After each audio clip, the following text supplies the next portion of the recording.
तहरीक इंसाफ की हुकूमत गिराने के लिए अपोजिशन के बनने वाले इत्तेहाद को हुकूमत से ज्यादा उसे अपने ही लोगों से ज्यादा नुकसान उठाना पड़ा है। वैसे तो पीपल्स पार्टी इस इत्तेहाद में शामिल दूसरी बड़ी जमात है, लेकिन सिंध में हुकूमत और सेनेट में अपोजिशन की सबसे ज्यादा सीटें होने की वजह से वो पीडीएम की सबसे पावरफुल जमात के तौर पर सामने आ रही है। अपोजिशन के इत्तेहाद का नाम वैसे तो पाकिस्तान डेमोक्रेटिक मूवमेंट है, लेकिन इस इत्तेहाद ने अब तक जितने भी फैसले किए हैं इसकी बुनियाद पर इसे पीपल्स पार्टी डेमोक्रेटिक मूवमेंट भी कहा जाए तो शायद गलत ना होगा। पीडीएम ने दिसंबर में असेंबलियों से इस्तीफे देने की बात की तो पीपल्स पार्टी ने उसकी शदीद मुखालफत की और पीडीएम की बाकी जमातों को हार मानकर पीपल्स पार्टी की बात मानना पड़ी और अपने फैसले से पीछे हटना पड़ा। ऑपोजिशन जमातों ने जिमनी इलेक्शन का बायकॉट किया, तब भी पीपल्स पार्टी के इनकार पर मौलाना फजल रहमान को जिमनी इलेक्शन में हिस्सा लेने का ऐलान करना पड़ा।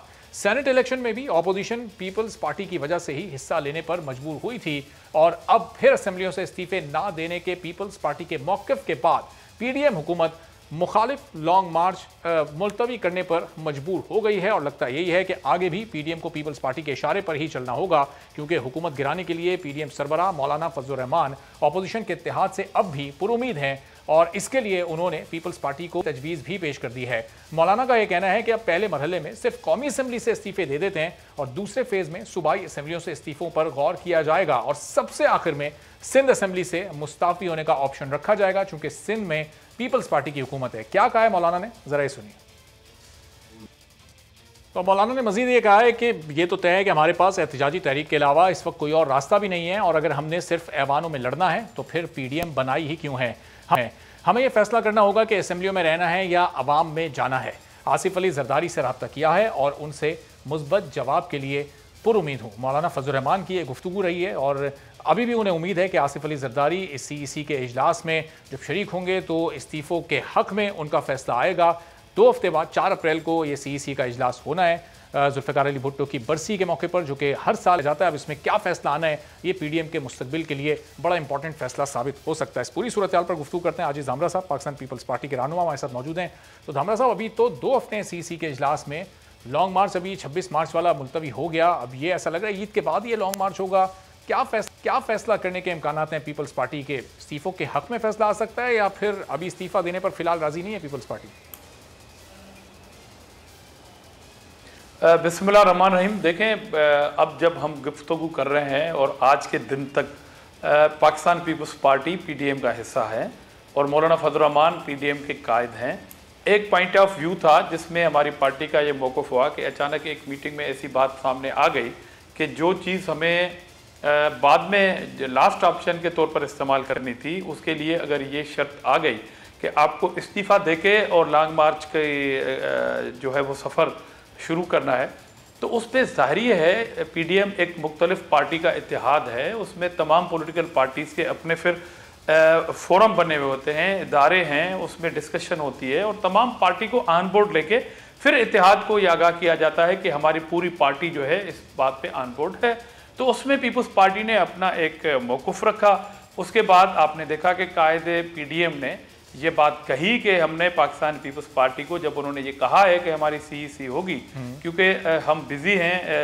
पहले तो हम ये बात आपको बताता चलूँ कि पाकिस्तान पीपल्स पार्टी ने सूबे सिंध में सूबे भर हमने दौरे किए हैं। निसार अहमद कोड़ो साहब हमारी पार्टी सिंध के सदर हैं, मैं उनके साथ रहा। हमने डिस्ट्रिक्ट और डिवीज़न लेवल तक 26 मार्च के इस लॉन्ग मार्च को हमने टोटल जो रूट हैं, उनके इंतजामात हैं, उन सब का जायज़ा भी लिया और हमने तैयारी भी कर ली।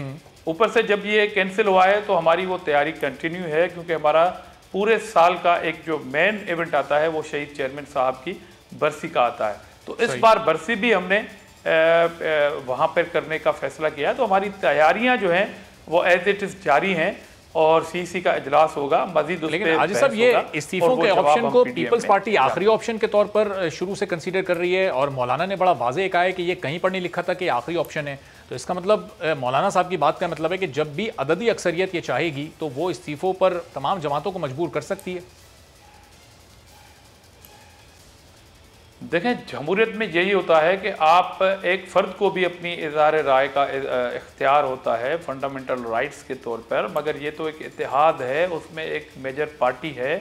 उसने अपनी पहले जो सीईसी की थी उसमें जो फैसला था वो पीडीएम को सुना दिया था। इससे पहले भी कुछ चीज़ों पे हमारे बहस मुबाहिसे चलते हैं। मिसाल के तौर पर जब इलेक्शन ज़िमनी इलेक्शन आए थे तो उसमें भी मुख्तलिफ जमायतों का अपना पॉइंट ऑफ व्यू था, मगर पीपल्स पार्टी ने कन्विंस किया और उस पीपल्स पार्टी की कन्विंस से हम शुक्रगुजार हैं पीडीएम की क़यादत का और बाकी पार्टियों का कि वो कन्विंस हो गए, जिसकी वजह से आज हम कह रहे हैं कि डस्का पे डाका लगा मगर वो नाकाम हुआ। आज भी हम कहते हैं कि हमने नेशनल असेंबली की वो पोलिंग जीती। आज भी हम कहते हैं कि 7 वोट जो गिलानी साहब के थे, पहले तो आपने कैमरा लगाए, आइन के आर्टिकल 226 को वायलेट किया आपने, उसके बाद आपने कहा कि ये 7 वोट यूसुफ रज़ा गिलानी के हैं मगर हम रिजेक्ट करते हैं, और ये धुंध का मामला। और नौशहरों में हमने एक ज़िमनी इंतखाब में शिकस्त दी हुक्मरान जमात को अपने सूबे में। ये सारा तब हुआ जब हम मैदान में थे, जब हम इलेक्शन में आए। तो ये सारी चीजें थी जो आज पूरी कौम कह रही थी कि ये पॉलिसी आपकी ठीक है। अब इस्तीफों का मामला, मिसाल के तौर पर अगर हम, ये सारी बातें पीडीएम के इजलास में डिस्कशन में आएंगी, मगर मैं एक बात सिर्फ कह के अपनी बात को खत्म कर रहा हूं कि मिसाल के तौर पर अगर हम इस्तीफा देके और अपना कंटिन्यू करते हैं मार्च, और आगे रमजानुल मुबारक आ जाता है, और वो मार्च अगर मैं कह रहा हूं कि ख़त्म कर दिया जाएगा, क्योंकि मार्च अपना अप्रैल में रमजानुल मुबारक का महीना शुरू होता है और इस्तीफा भी दे दिया हमने, तो बाकी हमारे पास ऑप्शन क्या बचता है कि हम हुक्मरानों को डराएं या हुक्मरानों को ऊपर प्रेशर रखें। आपने जो तीर चलाना था वो चला दिया लॉन्ग मार्च के तौर पर, और इस्तीफे दोनों मिक्स ना करें, एक ऑप्शन अब इस्तेमाल करें और सेकंड ऑप्शन स्पेयर में रखें, लेकिन ताकि अगर हम हुक्मरानों को कंटिन्यू गिलानी साहब को वो 7 वोट अगर वो जानबूझकर नहीं खराब किए गए थे, तो फिर वो गफूर हैदरी साहब को वहीं 7 वोट वाले मामला क्यों आया, उनको वोट कम क्यों मिले? इसका मतलब कि वो जिन लोगों ने वोट ज़ाय किए उन्होंने जानते बूझते समझते हुए वोट ज़ाय किए। और फिर अगर आपके पास अक्सरियत है अभी भी, ज़ाहिर है नंबर्स के एतबार से तो सेनेट में अक्सरियत है, तो फिर अदम एतमाद की तहरीक सादिक संजरानी के खिलाफ आप क्यों नहीं लेकर आ रहे? एक बार फिर अगर अपने नंबर्स आप वहाँ शो करें। देखें, ये सब ऑप्शंस पे गौर हो रहा है, और आपको मालूम है कि वो हमें 7 जो वोट हैं जो गिलानी साहब के हैं, जिस पे डाका डला है या ख़राब करने की कोशिश की गई है, वो जो प्रिजाइडिंग अफसर हैं वो अपनी रूलिंग के उसमें आके घुमंड में और जो कह रहे हैं कि मुझे चैलेंज नहीं किया जा रहा है, वो नहीं दिए जा रहा है। पहले तो इंक्वायरी हो कि वो कैमरा कैसे हुआ, और वो अपोजिशन ने नहीं किया। गफूर हैदरी साहब भी तो पीडीएम के मुश्तरका उम्मीदवार थे ना, एक मुश्तरका उम्मीदवार के 7 वोट मुस्तरद हो गए, खराब हो गए, नाम पे मोहर लगी है, और एक मुश्तरका उम्मीदवार को उन 7 में से 1 वोट भी नहीं मिला, वो खराब नहीं हुए ना, पड़ गए, खराब नहीं हुए।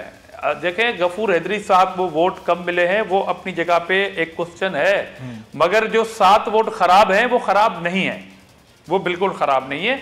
तमाम लायर्स ने, तमाम इदारों में, तमाम डिस्कशन में ये बात सामने आ रही है कि वो वोट खराब नहीं है, और जब प्रिजाइडिंग ऑफिसर उनको रिजेक्ट कर रहे थे तो वो ये एडमिट कर रहे थे कि ये 7 वोट यूसुफ रज़ा गिलानी साहब के हैं जिनको हम रिजेक्ट कर रहे हैं, मतलब उनके खाते में डाल के फिर आप वहां से निकाल के।